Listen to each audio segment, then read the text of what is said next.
the evidence for pack hunting in any dinosaur at all is almost non-existent.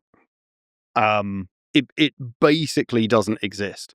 And that's going exactly back to, again, that stuff we were talking about, bite marks and taphonomy and like the history of specimens and how you interpret them. So what kind of evidence would show like maybe bite marks from multiple sources? So it's really, really tough. So the main one which was put forward is there's this famous association in Montana of Deinonychus, which is often confused with Velociraptor, including in the books and movie.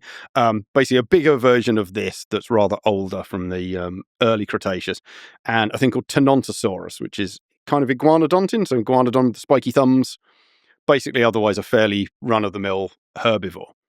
And there are 2 sites, I believe, for this, but there's one that's much more important where you have Tenontosaurus carcass with Deinonychus carcasses. And so the interpretation of this is, well, this is a group that brought down the herbivore. And of course, the immediate kind of counter-argument to that is, well, why do they all die there? Like when lions kill a wildebeest, they eat it. They don't all just die next to it. Yeah. Or even if they did kill it and start eating it, and then like if they got into a fight and killed each other, well, lions as a species are not going to hang around for very long if every time they kill something they get into a mortal fight and kill half the pride. There's nothing obvious that killed them, but it's at least possible that this was something like a predator trap. So predator traps are really neat. So La Brea tar pits is a classic example. The idea is a herbivore stumbles into something like tar. You've got your deer or wildebeest or mammoth or whatever it is, waist deep in tar and going, I'm dying, and making horrible noises. And, Smilodon walks over and goes, great, and wades out after it and is now stuck. And then the next one, and the next one, and the next one, and the next one. And then lo and behold, you now have something like La Brea, where they've got like, the numbers are something absurd, like, I think they've got like 3 mammoths and 1 ground sloth, and then it's like 100 direwolves and 40 Smilodon, because it's just sucking the carnivores in. Wow. And you get these really distorted ratios. I don't think that's the case with the Deinonychus tenontosaurus stuff, because there's ways that you can probably rule that out. But there are probably places like this where it's happened. Again, the other one is the toxin one, who's, Cleveland Lloyd, so it's just coming up on your screen. That's another one with loads of dinosaurs. There's Allosaurus. But we've definitely seen it with, I think this has come up with something like lions or wolves. Like they found loads of them dead by a lake, and it turned out, or this pond, and this pond had got some really sort of nasty algal bloom toxin in it. And the interpretation was the same kind of thing, is that like a couple of deer were drinking, this stuff's toxic and kills you within minutes, keels over, dies. Wolf smells dead meat, comes over, starts eating it, has a drink, keels over and dies. And then so it's not you're just dying from the toxicity rather than being like physically sucked in and trapped, but the same effect can happen. And so you just end up with a pile of dead bodies. So I'm pulling up some stuff here. First of all, shout out to Perplexity. Super awesome. It'd be great if you fact check some of this stuff. So fossil discoveries, including parallel trackways and bone beds containing multiple Tyrannosaurus, suggest these large predators sometimes moved and possibly hunted in groups. You, as a person who wrote a book about the behavior of dinosaurs. Yep, let me deconstruct that like almost instantly. So because it's really easy, because this is my book on dinosaur behavior. This is just the kind of thing I'm talking about. So the Tyrannosaur trackways of a group of Tyrannosaurs is, I think, 4 or 5 tracks total. So it's like 2 from one animal, 2 from a second animal, and 1 from a third animal.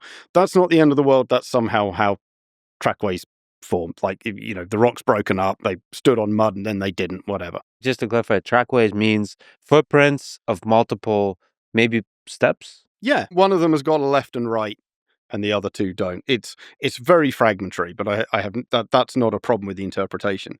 The problem is this is interpreted as a group of them moving together. Well, why? Because they're going in roughly the same direction. Okay, and they're roughly equal sizes.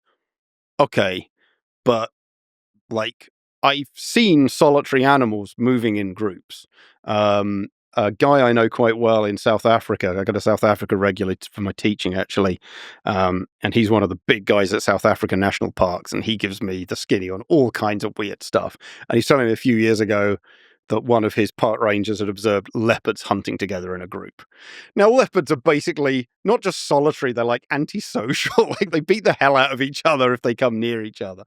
But I've also seen, you get game trails are a thing, paths that single animals take. If a female is in heat, like males will track her down and follow her. Mm-hmm. So you'll get one set of footprints, and then a couple of hours later, a male will come past, and a couple of hours later, another male will come past. And now you've got 3 sets of footprints all traveling in the same direction on the same bit of path, but they live on their own, let alone hunting together, which is a massive step above this. And then the one I've talked about quite a bit in my book is spotted hyena, Crocuta crocuta, which is the one, there's a whole bunch of hyenas, but this is the one everyone knows. They're the big laughing hyena. And can see plenty of Attenborough-type documentaries of them, 7 or 8 of them, or even 10 or 12 of them going into a herd and ripping apart wildebeest or zebra or whatever it is. But actually, if you read the scientific literature, this is really rare. They mostly hunt on their own. Now, they do live in these social clans with hierarchies and complex social interactions. They are very social animals, but they mostly hunt on their own. So even if you find loads of trackways of them moving together, or again, there's 1, if not 2 for tyrannosaurs, where we've got multiple tyrannosaurs together, and that's been argued for pack hunting. At best, that argues they might have lived together, but it doesn't tell you whether or not they hunted together. So how can we make a decision on one way or the other? So, I mean, I tend to be ultra conservative in this context, and I think we should probably avoid saying things that we're not quite confident about. I don't want to ever go down we must have really definitive 100% convincing evidence, because this is paleo and we don't have that kind of data. But just as I talked about with things like the predator-prey size ratio stuff, there is data we can start to use on living species about what tends to trigger hunting in groups or living in groups, and what data there might be from stuff like brain sizes or other trackways, or again, we do have bite marks indicating prey size. If you start finding repeated attacks on big prey from relatively small predators, that would be quite convincing. As you said, maybe we had bite marks of multiple different sizes. Now, that on its own, it comes hard, because obviously scavenging, tyrannosaurs are an exception. Most dinosaurs, most carnivorous dinosaurs, have pretty similarly shaped teeth. So how easy is it to tell an adult from a juvenile from an adult from a different species that's just a bit smaller? Probably pretty tricky. I mean, for me, I think the kind of gold standard, which I don't think we're ever going to find, but you never know, like you could in theory get a trackway of something like a herbivore with a whole bunch of carnivore tracks coming by it. We do have a couple like this, but they don't have what I'd really want to see, which is if you trace the footprints of the individual carnivores, and if early on A's footprint go on top of B's, but later on B's go on top of A's, they must have been there at the same time, because there's no way they could have been even minutes or hours apart. So if you had that, then those two must be together, or at least within sight of each other, and one's not turning around and roaring or having a fight.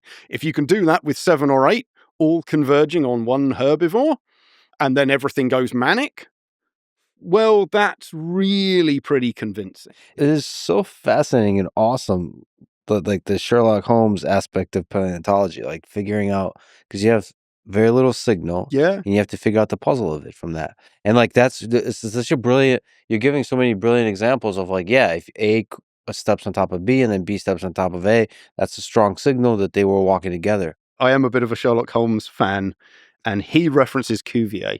So Cuvier is this legendary French anatomist, Baron Cuvier. He was the first guy to posit that things went extinct working on mammoths. And he said, well, there's nothing like this alive today, so extinction happens. Which before that, we didn't really know. And Holmes has a line about, just as Cuvier can restore an animal from the smallest bone, so I can restore the events from the smallest detail. Or I'm paraphrasing, but I'm not far off. Yeah, there's truth to that. You have used an analogy that Conan Doyle specifically used for Holmes going back to paleontology. I mean, it's obvious. It's clear. It's right there. Yeah.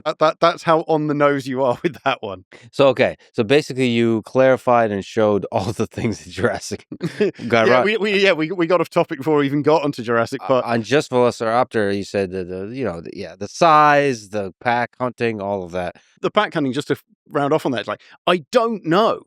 Maybe. There's actually been some more recent stuff on Deinonychus looking at things like isotopes in the teeth and feeding traces and some other stuff that's hinting that maybe there is more going on there, which is great. I'm not anti the idea that this exists, but you absolutely get this build-up of the idea that Velociraptor's a pack hunter comes from Deinonychus. And I think the evidence from Deinonychus is really weak in exactly the way that, okay, lions are group hunters. We know they are. Does that mean that leopards are? And tigers and puma? No. So why on earth do you think that just because, even if Deinonychus is, that doesn't really tell you anything about Velociraptor?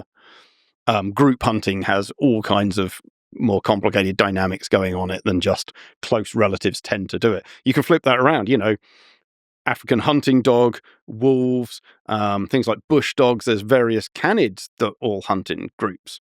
But then you've got things like maned wolves, which are effectively solitary. The hyenas, spotted hyena, are, these super social animals, but the brown hyena, the striped hyena, and the aardwolf are solitary.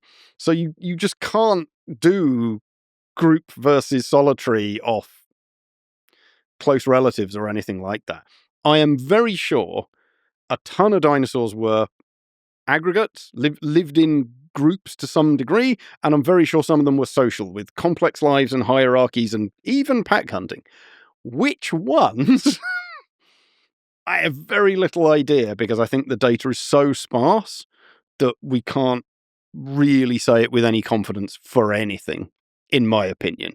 I think that can be got at. I think we need to start getting at it with the sort of stuff I'm talking about, like get a better understanding of what drives sociality in lions versus tigers versus leopards. Relatively close relatives who overlap. Don't forget, in India, leopards and tigers overlap with lions. The Asiatic lion is still there. So you can talk about ecosystem structure and prey size and prey type and all this stuff. We can maybe we can start piecing that together a bit better, and then apply that to stuff like the trackways and the isotopes and all the rest of it, bite marks and these mass mortality sites. So I think it can be done, but personally, like, what were pack hunters? No idea. I don't think any of them were, in the sense that I don't think we've got good evidence for any of them. But there probably exists on Earth definitive evidence, one way or the other. Yeah, probably for some of them.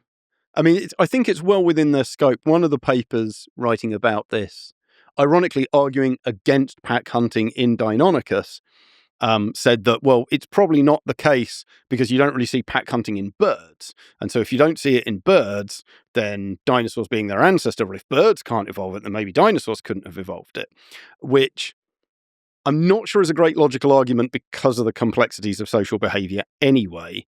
But then there are a couple of birds which actively hunt in groups.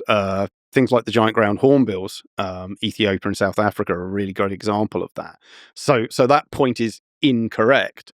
And then we see, if not true sociality, we see cooperation in crocodilians, and we're seeing degrees of social behavior in things like iguanas. So the idea that, like, well, birds are super advanced and dinosaurs can't do it because the stupid reptiles are too stupid and therefore dinosaurs are more like them, which isn't quite what they're saying, but it's sort of the unwritten idea. Well, we have social behavior and cooperation behavior in crocs and in lizards. So that really gives you the impression that dinosaurs, theoretically at least, are perfectly capable of that.